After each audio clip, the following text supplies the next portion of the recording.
धर्म का निरूपण। प्रहलाद का चरित्र सुनने के बाद धर्मराज ने नारद जी से मनुष्य धर्म समझाने को कहा। 11 से 15 अध्याय तक धर्म की कथा है। प्रथम 4 अध्याय में साधारण धर्म और 5 से 15वें अध्याय में विशिष्ट धर्म बताया गया है। मनुष्य का सच्चा मित्र धर्म ही है। जब कोई साथ नहीं दे पाता तब धर्म साथ देता है। चाहे धन संपत्ति नष्ट हो जाए पर धर्म का नाश नहीं होने देना चाहिए। मनुष्य धन को ही सारे सुखों का साधन मानता है, किंतु यह असत्य है, अज्ञान है। सभी सुखों का साधन धन नहीं, धर्म है। मानव सृष्टि के संचालन के लिए भगवान ने जो विधि विधान बनाए वही धर्म है। आज के कायदे कानूनों में कई बार परिवर्तन करने पड़ते हैं, क्योंकि इनके बनाने वाले विलासी जो हैं। राम राज्य में तो वशिष्ठ का वचन ही धारा बन जाती थी। प्रथम साधारण धर्म के 3 लक्षणों का वर्णन है। साधारण धर्म अर्थात सबका धर्म, मनुष्य मात्र का धर्म। नारद जी कहते हैं, इस धर्म की कथा बड़ी लंबी है, मैंने इसे नारायण के श्रीमुख से सुना है। धर्म के 3 लक्षण हैं। धर्म के 30 लक्षण हैं। प्रथम लक्षण है सत्य और अंतिम लक्षण है आत्मसमर्पण।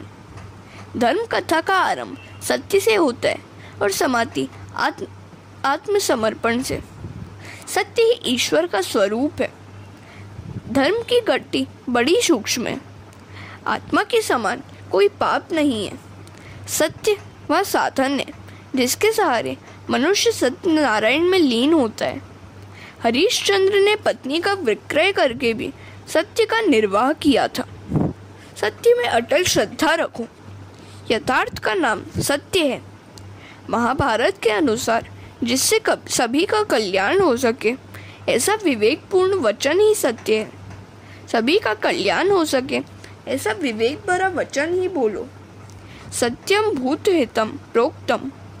श्री कृष्ण के असत्य वचन भी सत्य हैं, क्योंकि वे बहुत जन हिताय हैं। महाभारत के युद्ध में द्रोणाचार्य के प्रसंग में श्री कृष्ण को असत्य बोलना पड़ा था। द्रोणाचार्य भीषण युद्ध कर रहे थे। उनके हाथ में जब तक शस्त्र था तब तक उन्हें मार पाना असंभव था। क्या किया जाए? अश्वत्थामा नामक हाथी को मारकर द्रोण से कहा गया कि उनका पुत्र अश्वत्थामा मर गया है। द्रोणाचार्य ने यह बात झूठी मानी। उन्होंने सोचा कि श्री कृष्ण जैसे भी सत्य बोल सकते हैं, किंतु धर्मराज कभी असत्य नहीं बोलते। मैं उनसे ही पूछ लूं। उन्होंने युधिष्ठिर के पास जाकर कहा, यदि मेरा पुत्र ही मरा है तो मुझे शस्त्र त्याग करना पड़ेगा। क्या सचमुच मेरा पुत्र मर गया है? श्री कृष्ण ने युधिष्ठिर से कहा था कि बोल देना, अश्वत्थामा हतः। सत्यम वदम का नियम मैंने बनाया है, अतः इसमें परिवर्तन करने का मुझे अधिकार है। सत्य वही है जिसे विवेक से बोलने से सभी का कल्याण होता हो। द्रोणाचार्य के शस्त्र त्याग से कौरवों की पराजय होगी और पांडवों को राज्य मिलेगा।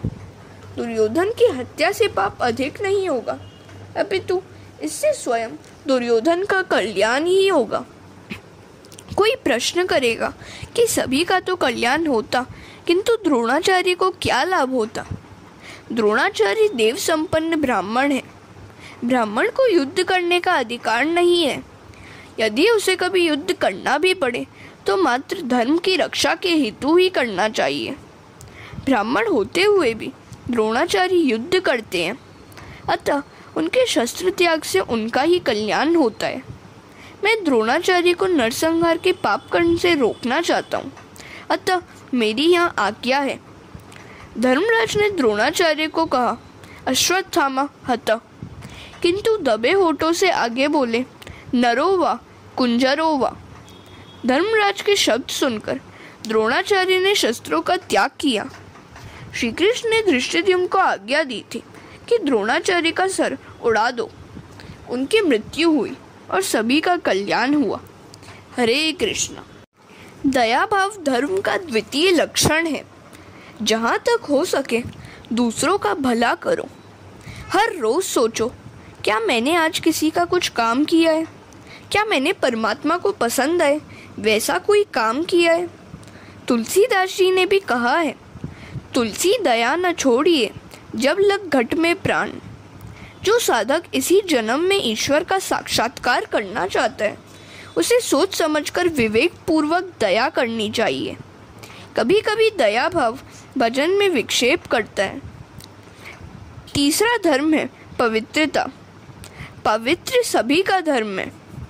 आजकल लोग शरीर को बहुत शुद्ध करते हैं, किंतु मन को शुद्ध नहीं रखते। मन शुद्धि, चित्त शुद्धि आवश्यक है। मन मृत्यु के बाद भी साथ साथ जाएगा। मन के अलावा और कुछ साथ नहीं जाएगा, अतः इसे पवित्र रखना आवश्यक है। शरीर की अपेक्षा पाप तो मन से अधिक होते हैं। जो मन से पाप करता है, उसका मन ईश्वर के ध्यान में स्थिर नहीं हो पाता। व्यवहार से आत्मा इतनी घुल मिल जाती है कि मन के पाप का उसे ध्यान तक नहीं रहता। चौथा धर्म है तपश्चर्या। विचार, वाणी और वर्तन को शुद्ध रखना ही तपश्चर्या है। पांचवा धर्म है तितिक्षा। भगवत कृपा से जो भी दुख मिले उसे सहन कर लो। शत्रु के प्रति भी सद्भाव बनाए रखो, तभी परमात्मा आपके पक्ष में रहेंगे और आपके शत्रु को दंड देंगे। एक महात्मा जप करते हुए जा रहे थे। रास्ते में किसी धोबी ने सुखाने के लिए कपड़े फैलाए हुए थे। उन पर महात्मा का पाँव पड़ गया। धोबी ने यह देखा तो वह महात्मा को लकड़ी से पीटने लगा। भगवान ने सोचा कि वह महात्मा तो मेरा ही नाम जप रहा था, अतः मैं उसकी रक्षा नहीं करूँगा तो मेरी प्रतिष्ठा का क्या होगा। महात्मा की रक्षा के लिए वे वैकुंठ से धरती पर उतर आए। इधर महात्मा की सहनशीलता ने जवाब दे दिया। उन्होंने सोचा कि इस धोबी से मैं अधिक सशक्त हूँ। उन्होंने धोबी को मारने के लिए लकड़ी उठाई। प्रभु ने यह देखा तो वे वापस चले गए। भगवान तुरंत वापस जा पहुँचे तो लक्ष्मी जी ने कारण पूछा। भगवान ने कहा, अब वहाँ महात्मा नहीं है, दो धोबी लड़ रहे हैं। महात्मा ने सहनशीलता का त्याग करके उस धोबी सा ही आचरण किया है। अब मुझे वहाँ करना ही क्या है। मनुष्य अपमान के कारण तभी दुखी होता है जब वह अभिमानी होता है। जीव दीन होकर ईश्वर के चरण में आश्रय ग्रहण करे तो उस पर अपमान का कोई असर नहीं होगा। सहन शक्ति ही तितिक्षा है। अहिंसा छठा धर्म है। वचन, मन और काया से किसी को दुखी न करना ही अहिंसा है। संत वही है जिसके संग में आने वाले का स्वभाव बदल जाए, सुधर जाए। ऋषियों के आश्रम में हिंसक पशु भी शांत हो जाते थे। सातवां धर्म है ब्रह्मचर्य। शारीरिक ब्रह्मचर्य का पालन तो कई लोग करते हैं, किंतु आँख और मन से ब्रह्मचर्य का पालन करने वाले बहुत कम होते हैं। किसी स्त्री या पुरुष का चिंतन करना भी ब्रह्मचर्य का भंग ही है। काम भाव के गीत का श्रवण भी ब्रह्मचर्य भंग ही है। ब्रह्मचर्य तो मन को स्थिर करने का साधन है। आठवां धर्म है त्याग। कुछ भी त्याग करना धर्म है। नौवां धर्म है स्वाध्याय। सद्ग्रंथ का चिंतन, मनन ही स्वाध्याय है, जो हर किसी का धर्म है। 10वां धर्म है आर्जवम। स्वभाव को सरल रखना ही सभी का धर्म है। 11वां धर्म है संतोष। ईश्वर ने जो और जितना दिया है उससे संतुष्ट रहने वाला व्यक्ति ही श्रीमंत है और असंतुष्ट रहने वाला दरिद्र है। एक भिखमंगे को रास्ते में एक रत्न जड़ित अंगूठी मिली। उसने सोचा कि मुझसे भी जो व्यक्ति गरीब होगा उसे मैं यह अंगूठी दे दूंगा। चलते चलते एक स्थान पर उसने देखा कि एक 5 बंगलों का मालिक छठा बंगला बनवा रहा है और मजदूरों के साथ मजदूरी के पैसों की बात पर झगड़ा कर रहा है। काम पूरा लेता है पर पूरा दाम नहीं देता है। उस भिखमंगे ने उस सेठ को अंगूठी दे दी तो सेठ कहने लगा, मेरे पास तो बहुत कुछ है, मैं भिखमंगा नहीं हूँ, यह अंगूठी मुझे क्यों दे रहा है तू? तो उस भिखमंगे ने कहा, यदि आपके पास बहुत कुछ है तो फिर मजदूरों से झगड़ा क्यों करते हैं? लोभ क्यों करते हैं? आप संतोषी नहीं हैं, अतः भिखमंगे ही हो। तुम भी तो सोचो कि सच्चा भिखमंगा कौन था और सच्चा सेठ कौन था। हरे कृष्ण। 12वां धर्म है समदृष्टि। सर्व में सर्व के प्रति समदृष्टि से देखना सभी का धर्म है। कोई कारणवशात व्यावहारिक विषमता चाहे करनी पड़े, किंतु भावात्मक विषमता कभी नहीं होनी चाहिए। 13वां धर्म है मौन। बिना कारण व्यर्थ कुछ भी न बोलना ही मौन है, और यह भी सभी का धर्म है। मौन मन से भी होना चाहिए। मौन से मन को शांति मिलती है और मानसिक पापों का नाश होता है। वाणी पर बुद्धिपूर्वक अंकुश रखो। 14वां धर्म है आत्मचिंतन। प्रतिदिन सोचते रहो कि मैं कौन हूँ। मैं शरीर नहीं हूँ, मैं परमात्मा का ही अंश हूँ।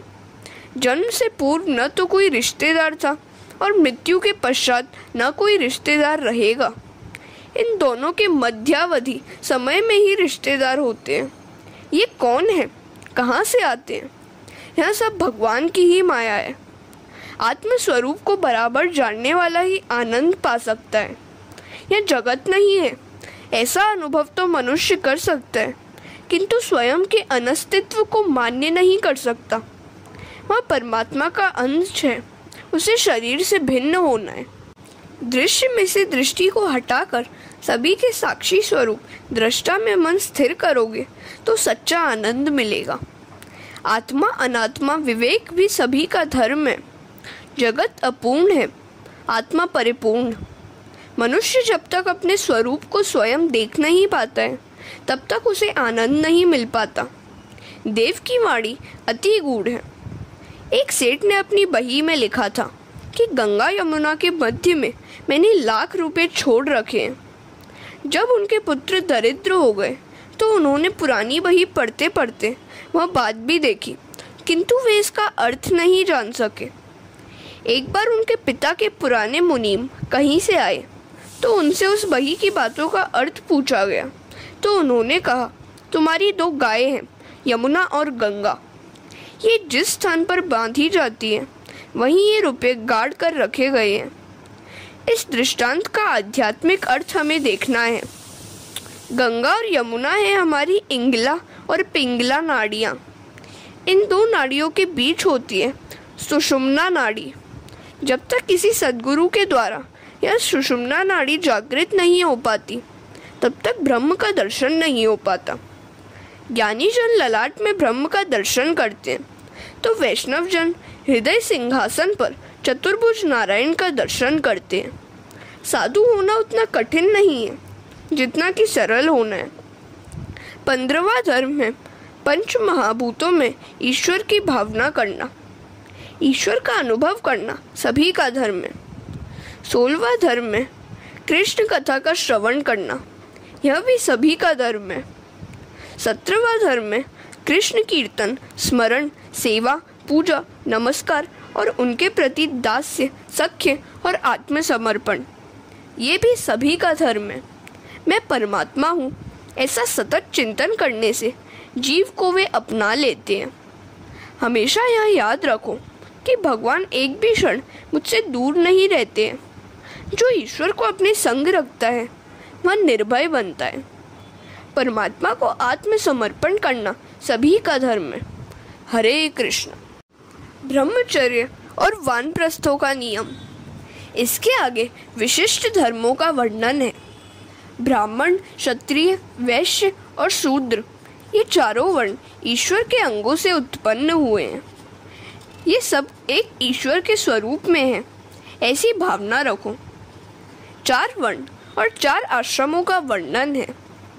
ब्रह्ममयी दृष्टि और अद्वैत निष्ठा सिद्ध होने पर यदि वह व्यक्ति भेदभाव का पालन न करे तो कोई आपत्ति नहीं है। शास्त्रों में कहीं भी हरिजनों की निंदा नहीं की गई है। सभी को चाहिए कि वे सब अपने अपने धर्मों का अर्थात कर्तव्यों का पूर्णतः पालन करें। ब्राह्मणों का धर्म है अध्ययन, अध्यापन, दान लेना, यज्ञ करना और यज्ञ कराना। क्षत्रियों को प्रजा की रक्षा करनी है। वैश्यों का धर्म है गोपालन, कृषि और व्यापार। शूद्रों का कर्तव्य है समाज के सभी वर्गों की सेवा।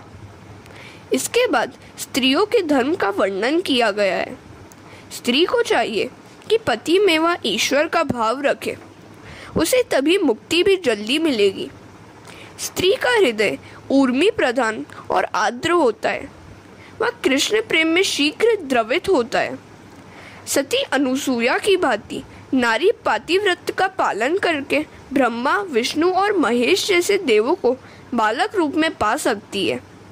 इसके बाद आश्रम धर्म की बात आती है। आश्रम 4 है। मनुष्य की आयु 100 वर्ष की बताई गई है। आज के समय की दृष्टि से देखें तो मनुष्य को 23 वर्ष तक ब्रह्मचर्य पालन करके 24 से 40 वर्ष तक गृहस्थाश्रमी और 41 से 50 वर्ष तक वानप्रस्थाश्रमी रहकर 51वें वर्ष की वय के बाद संन्यासाश्रम में प्रवेश करना चाहिए। ब्रह्मचर्य आश्रम वृद्धि है तो गृहस्थाश्रम क्षय। वानप्रस्थाश्रम में संयम बढ़ाकर फिर से शक्ति बढ़ानी है, शक्ति का गुणाकार करना है। संन्यासाश्रम में भागाकार है। नैष्ठिक ब्रह्मचारी हमेशा के लिए ब्रह्मचर्य का पालन करता है। महाप्रभु ने गृहस्थाश्रम में प्रवेश करके संन्यास लिया था। वर्णाश्रम की रचना क्रमशः धीरे धीरे जीव को ईश्वर के निकट ले जाने का सोपान है। ब्रह्मचारी को चाहिए कि वह सदा मित पूजी रहे। अधिक पूजन करने वाला ब्रह्मचर्य का पालन नहीं कर सकता। उसका आहार अति सात्विक होना चाहिए। उसे इंद्रियों का बिल्कुल विश्वास नहीं करना चाहिए। बड़े बड़े ऋषि तक भटक गए तो साधारण मानव की तो बात ही क्या है। भागवत में भी कहा है कि जो ब्रह्मचर्य का पालन करना चाहते हैं उसे नारी का सहवास छोड़ना होगा। कामांध व्यक्ति अविवेकी हो जाता है, अतः सावधानी की आवश्यकता है। ज्ञानी भी कभी कभी मोहित हो जाता है, उसका सयानापन स्थायी नहीं रह पाता। काम का मूल संकल्प है। लौकिक कामना से काम बढ़ता है और अलौकिक कामना से काम कम होता है। काम क्रोध को उत्पन्न करता है, एकांत में सताता है। एकांत में भजन करो। जगत में सभी अनर्थ काम के कारण ही होते हैं। काम यदि मर जाए तो समझो कि कन्हैया दूर नहीं है। जगत को देखने की दृष्टि बदल जाए तो काम का भी नाश होगा। संन्यास लेने से पहले गृहस्थ को चाहिए कि वह वानप्रस्थ धर्म का पालन करे और पवित्र ग्रंथों का अध्ययन करे। वैराग्य दृढ़ होने के बाद संन्यास लेना चाहिए। परमात्मा के लिए सभी सुखों का न्यास त्याग ही संन्यास है। प्रहलाद और दत्तात्रेय का एक प्रसंग है। प्रहलाद ने दत्तात्रेय से पूछा, आप कोई सुख चैन से तो रहते नहीं हैं, फिर भी इतने हष्ट पुष्ट कैसे हो पाए? दत्तात्रेय ने उत्तर दिया, जगत के किसी भी जड़ पदार्थ में आनंद नहीं है, सुख की इच्छा ही दुख है। मुझ में समाहित आत्मानंद का ही मैं उपयोग करता हूँ। मैं अपना आनंद अपने आत्म स्वरूप में से ही प्राप्त कर लेता हूँ। प्रारब्ध को भुगत कर पूरा करता हूँ। मेरी आत्मनिष्ठा दृढ़ है। मेरे 2 गुरु हैं। मेरा पहला गुरु है मधुमक्षिका। मधुमक्खी की भांति लोग भी बहुत कष्ट झेलकर धन तो एकत्रित करते हैं किंतु मधुमक्खी के शहद की भांति उस धन का उपभोग तो कोई और ही करता है। मेरा दूसरा गुरु है अजगर। उसी की भांति मैं निश्चेष्ट पड़ा रहता हूँ और प्रारब्ध योग से जो भी मिल जाए उससे संतुष्ट रहता हूँ। इन 2 गुरुओं से मैंने वैराग्य और संतोष का नियम प्राप्त किया है। एक ही स्थान पर बैठकर सतत ब्रह्म चिंतन करता हूँ। जिससे मन में विक्षेप आए ऐसे व्यवहार से मैं दूर ही रहता हूँ और ओमकार का सतत जप करता हूँ। हरे कृष्णा। अब गृहस्थ धर्म की कथा आती है। पति पत्नी सावधानी पूर्वक पवित्र जीवन जिए तो संन्यासाश्रम जैसा ही आनंद गृहस्थाश्रम में भी मिल सकता है। पवित्र जीवन जीने वाले दंपत्ति साधु संतों की सेवा करके परमात्मा को पुत्र रूप में पाकर अपनी गोद में उनका लालन पालन करेंगे, जबकि सन्यासी मात्र ब्रह्म चिंतन में ही लीन रहेगा। गृहस्थावस्था में यह ध्यान में रखना चाहिए कि पत्नी काम भोग का नहीं, धर्म का साधन है। पत्नी तो गृहस्थाश्रम की सहायिका है। पत्नी संग सत्संग बने तभी गृहस्थाश्रम दिव्यता धारण करता है। गृहस्थ को धर्म ही बनाए रखता है। सन्यासी ही गृहस्थ के आंगन में आता है। अतः गृहस्थाश्रम श्रेष्ठ है। पति और पत्नी दोनों सुपात्र हो तो धर्म का पालन हो सकेगा। गृहस्थाश्रम सर्वश्रेष्ठ है। गृहस्थ को सावधान रहना चाहिए कि कहीं उससे पापाचार न हो जाए। उसे अंदर से अनासक्त रहकर बाहर से सभी से प्रेम करना चाहिए। जो पात्र में, थाली में है वह सभी कुछ अपना नहीं है, किंतु जितना पेट में समा सकता है वही उतना ही अपना है, और पेट में जो गया है उसमें से जितना पच सकता है उतना ही अपना है। गृहस्थाश्रमी को न तो अधिक कठोर होना चाहिए और न अधिक सरल। स्त्री से अधिक ममता न रखे। स्त्री के अधीन रहना अयोग्य है। जो स्त्री के आवश्यकता से अधिक अधीन रहता है उसे देखना भी पाप है। एक राजा था जो पशु पक्षी की भाषा भी जानता था। एक बार राजा रानी भोजन कर रहे थे तो एक चींटी ने भोजन का एक दाना रानी की थाली में से उठाकर राजा की थाली में रख दिया। यह देखकर एक दूसरी चींटी ने उस चींटी से कहा, यह अधर्म है। स्त्री का उच्छिष्ट अन्न पुरुष को खिलाना अविवेक है। इन दो चींटियों की बात सुनकर राजा को हंसी आ गई। रानी ने हंसने का कारण पूछा तो राजा ने कहा, छोड़ो इस बात को, सुनोगी तो अनर्थ होगा। जिस महात्मा ने राजा को पशु पक्षी की बोली जानने की विद्या दी थी उसने कहा था कि मैंने यह विद्या सिखाई तो है, किंतु तुम यदि किसी से इसकी बात करोगे या किसी को सिखाओगे तो तुम्हारी मृत्यु हो जाएगी। राजा ने पत्नी को समझाया, किंतु स्त्री हट जो था वह कहने लगी कि चाहे आपकी मृत्यु क्यों ना हो जाए, किंतु मैं बात जानना चाहती हूँ। राजा भोला और पत्नी के अधीन था, सो उसने कहा, हम दोनों काशी चले, मैं वहीं तुझे सारी बात बताऊंगा। राजा ने सोचा कि मरना ही है तो काशी में मरकर मुक्ति क्यों ना पालूं। वे दोनों काशी की ओर चल निकले। रास्ते में वन में एक बकरा बकरी का जोड़ा मिला। बकरी बकरे से कहने लगी कि कुएं के पास जाकर मेरे लिए हरी घास ले आओ, नहीं तो मैं डूब मरूंगी। बकरे ने समझाया कि मेरा पाँव फिसल जाएगा तो कुएं में गिरकर मर जाऊंगा। बकरी ने कहा कि चाहे जो भी हो मैं तो घास खाऊंगी। तो बकरे ने तेवर बदल कर कहा, मैं उस राजा के जैसा मूर्ख नहीं हूँ जो पत्नी के लिए बिना कारण जान दे दूँ। राजा ने बकरे के शब्द सुने तो सोच में पड़ गया, मैं कितना मूर्ख हूँ कि प्रभु भजन के लिए जो शरीर मिला है, इस स्त्री की मूर्खता भरी हट की खातिर उसका नाश करने के लिए तैयार हो गया हूँ। धिक्कार है मुझसे तो बकरा ही अच्छा है। उसने रानी से दृढ़ता से कह दिया, मैं कुछ भी बताना नहीं चाहता, तू चाहे सो कर सकती है। रानी को अपनी हट छोड़नी पड़ी। हृदय में से राम चले जाते हैं तो मनुष्य कामांध बन जाता है। हरे कृष्ण। गृहस्थ संबंधी सदाचार एवं मोक्ष धर्म।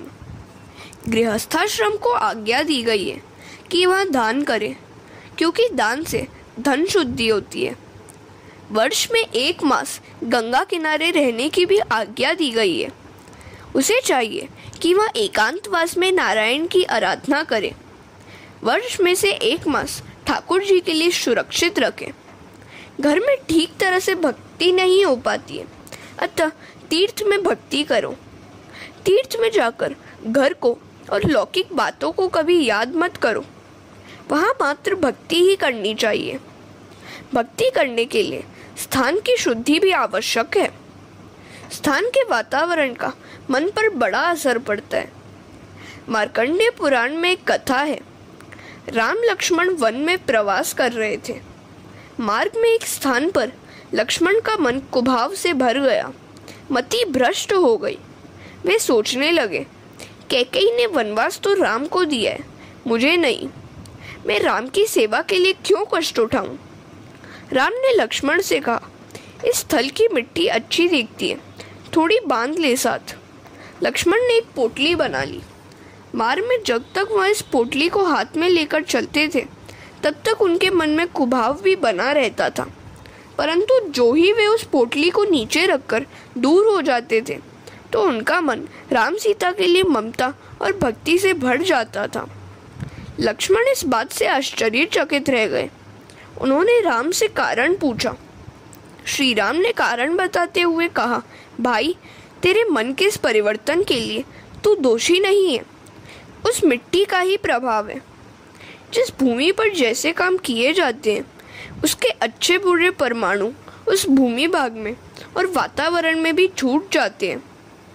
जिस स्थान की मिट्टी इस पोटली में है, वहाँ सुंद और उपसुंद नाम के 2 राक्षसों का निवास था। उन्होंने कड़ी तपश्चर्या करके ब्रह्मा को प्रसन्न करके अमरता का वर मांगा। ब्रह्मा ने उनकी मांग तो पूरी करनी चाहिए, किंतु कुछ नियंत्रण के साथ। उन दोनों भाइयों के बीच बड़ा प्रेम था, अतः उन्होंने कहा कि हमारी मृत्यु केवल आपसी विग्रह से ही हो सके। ब्रह्मा ने वर दे दिया।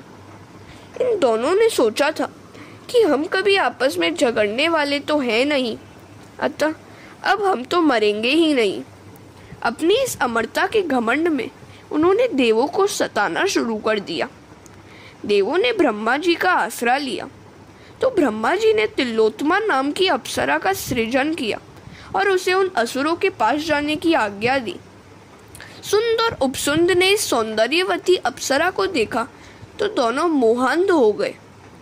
सुंद ने कहा कि यह मेरी है, तो उपसुंद ने कहा, सोच समझ के बोल, यह तेरी भाभी अर्थात मेरी पत्नी है। दोनों झगड़ने लगे। तिलोत्तमा ने कहा, मैं तो विजेता के साथ विवाह करूंगी। तो उन दोनों भाइयों ने विजेता बनने के लिए ऐसा घोर युद्ध किया कि दोनों मर गए। वे दोनों असुर जिस स्थान पर झगड़ते हुए मरे थे, उसी स्थान की यह मिट्टी है। अतः इस मिट्टी में भी द्वेष, तिरस्कार और वैर के संस्कारों का सिंचन हो गया है। जिस भूमि पर जैसे कर्म किए जाते हैं, वैसे ही संस्कार वह भूमि भी प्राप्त कर लेती है। घर को गृहस्थ सदा पवित्र रखे। लोग माथेरान सैर करने के लिए जाकर घर पर आते हैं। पवित्र ब्राह्मण के हाथ श्राद्ध कराया जाए। हरे कृष्ण। काम का मूल है संकल्प, अतः संकल्प का त्याग करके काम को जीतना चाहिए। मन में सुख का संकल्प ही नहीं आना चाहिए। संकल्प ही दुख का कारण है। काम की इच्छा अपूर्ण रहने पर क्रोध उत्पन्न होता है। कामनाओं का त्याग ही क्रोध को जीतने का उपाय है। क्रोध दुख दाता है। क्रोध पर ही क्रोधित होने का निश्चय करो। संसारी लोग जिसे अनर्थ मानते हैं, वही अनर्थ है ऐसा समझो और लोभ को जीतो। तात्विक विचार से भय को जीतना चाहिए।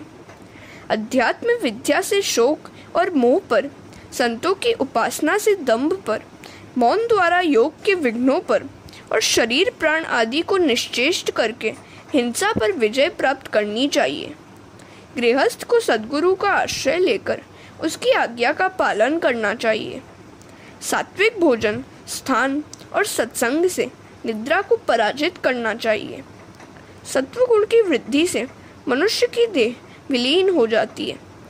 ज्ञानेश्वर ने 16वें वर्ष में और शंकराचार्य ने 32वें वर्ष में प्रयाण किया था। तमोगुण की वृद्धि से निद्रा बढ़ती है और सत्वगुण की वृद्धि से नींद उड़ जाती है। निद्रा तमोगुण का धर्म है। सदाचार, संयम, सात्विक आहार विहार, आचार आदि से सत्वगुण बढ़ता है। सत्वगुण की वृद्धि से प्रभु मिलन की आतुरता भी बढ़ेगी। हर रोज भगवान का ध्यान करो। ध्यान करने से ध्यान करने वाले में ईश्वर की शक्ति आती है। गृहस्थ को इंद्रिय रूपी घोड़ों को नियंत्रण में रखना चाहिए। विद्वान कहते हैं कि यह शरीर रथ है और इंद्रियां घोड़े। इंद्रियों का नियंता मन ही इन घोड़ों की बागडोर है। शब्दादि विषय विभिन्न मार्ग हैं। बुद्धि इस रथ को चलाने वाला सारथी है। इस रथ को बांधने के लिए ईश्वर ने चित्त रूप बंधन बनाया है। 10 प्राण इस रथ की धुरा है। धर्म और अधर्म पहिए हैं। इस रथ में बैठता है हमारा अहंकारी जीव। ओमकार धनुष है और शुद्ध जीवन बाण। परब्रह्म लक्ष्य है, निशाना है। रोग, द्वेष, लोभ, शोक, मोह, भय, मन, मान, अपमान, असूया, माया, हिंसा, मत्सर, रजोगुण, प्रमाद, शुद्धा, निद्रा आदि शत्रु हैं। जब तक मनुष्य देह रूपी रथ अपने वश में है तथा इंद्रियां आदि सशक्त हैं, उतने समय में ही मनुष्य को चाहिए कि वह सद्गुरु के चरणों की सेवा करके तीक्ष्ण ज्ञान रूपी तलवार लेकर श्री भगवान का बल धारण करके राग द्वेष आदि शत्रुओं को जीत ले और तत्पश्चात शांत होकर स्वानंद रूपी स्वराज्य से संतुष्ट हो जाए। शरीर रथ को भी छोड़ देना चाहिए। यदि ऐसा न किया जा सका तो रथ में विराजमान प्रमादी जीव को तथा दुष्ट इंद्रिया रूपी घोड़ों को बुद्धि रूपी सारथी अयोग्य मार्ग पर ले जाकर विषयों रूपी चोरों के अधीन कर देगा। वे चोर घोड़ों और स्वार्थी के सहित जीव रूपी रथ को अंधकार व्याप्त और महामृत्यु के भय से पूर्ण संसार रूप कुएं में फेंक देंगे। वेद में 2 प्रकार के कर्म बताए गए हैं।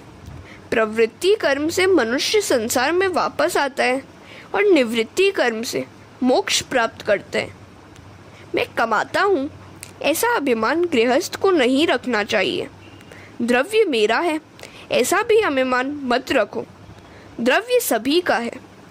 गृहस्थ भावाद्वैत सिद्ध करे, पति पत्नी सत्संग करें, एकांत में बैठकर हरि कीर्तन करो। कीर्तन से कली के दोषों का विनाश होता है। धर्म में अर्थ का उपार्जन करो। मौज मजे में सभी साथ रहते हैं और दंड अकेले जीवात्मा को भोगना पड़ता है। अनेक गृहस्थ संसार पार कर गए हैं। बड़े बड़े ऋषि जो ईश्वर को देखने के लिए तरसते हैं, वे आपके घर में रहते हैं। इस प्रकार नारद ने धर्मराज को उपदेश दिया। अंत में इस प्रकरण की समाप्ति में धर्मराज ने नारद जी की पूजा की। हरे राम राम राम हरे हरे, हरे कृष्ण कृष्ण कृष्ण हरे हरे। सप्तम स्कंद समाप्त।